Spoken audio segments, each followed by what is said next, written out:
Here's how to replace an electric water heater. Actually, if you're just not getting hot water, it could be a damaged heating element. But water on the floor means you'll need a new tank. The data label on your current tank has size and energy specifications, which are helpful to know when buying a new water heater. First, check your home's water pressure with a pressure gauge on your outdoor spigot. 50 to 60 psi is ideal. If psi is higher than 80, you can lower it with a pressure-reducing valve installed after the main water shutoff.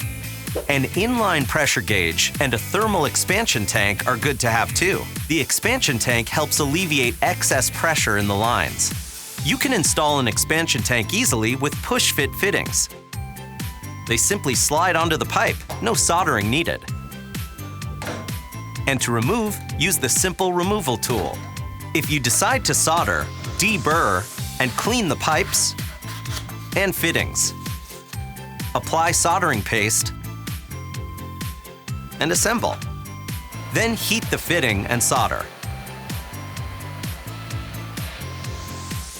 The expansion tank pressure must be the same as the main water pressure.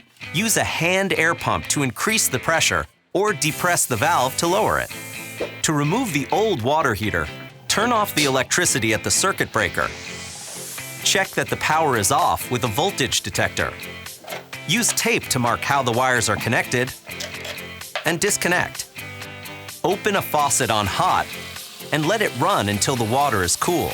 Now shut off the cold water supply and connect a garden hose to the drain valve. Open the valve and empty the tank into buckets or a drain.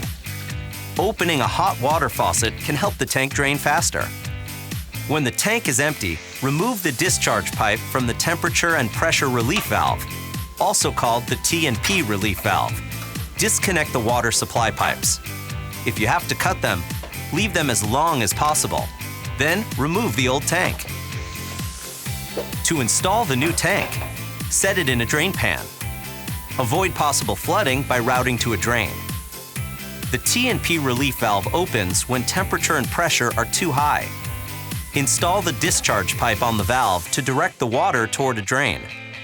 If you don't have a drain, place a bucket under the pipe and cut the pipe to no more than 6 inches above the bucket. Hooking up the water is easy with a flexible hose kit, and it's recommended for earthquake safety. Apply plumber's tape on the threads of the heat trap nipples and attach the hoses. Some areas require dielectric fittings to reduce corrosion between two different metals. Add plumber's tape to the connector body threads. Secure it to the hose, then hold the hose up to the pipe. It should have a little slack. Mark and cut the pipe. Remove the burrs and slide the compression nut onto the pipe. Push the pipe into the fitting and tighten the nut. If required by code, install seismic straps to help prevent earthquake damage. They brace the water tank against the wall to avoid toppling over. Next, remove the aerator from the nearest faucet and open the hot side.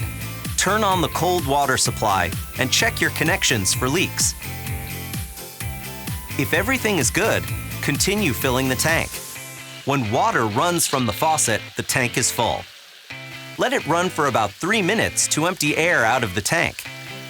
The tank must be completely full before connecting the wiring to avoid dry firing, which ruins the heating elements. To connect the wiring, remove the junction box cover and attach the ground wire to the green ground screw. Using the previous connections as a guide, twist the wires together with wire connectors. Replace the cover and turn on the power. If you don't have power, turn off the circuit breaker and check your connections.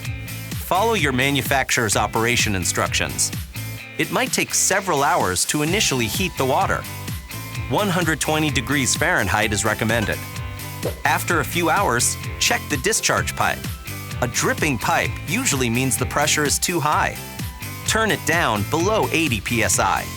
Also, if a faucet stops working after installation, take out the aerator and clean it, and then run hot water to remove loose sediment. And now you'll be able to enjoy hot water for many years. Want more great ideas and how-tos? Go to lowes.com/howto or click to subscribe. Next, learn how to install a pedestal sink.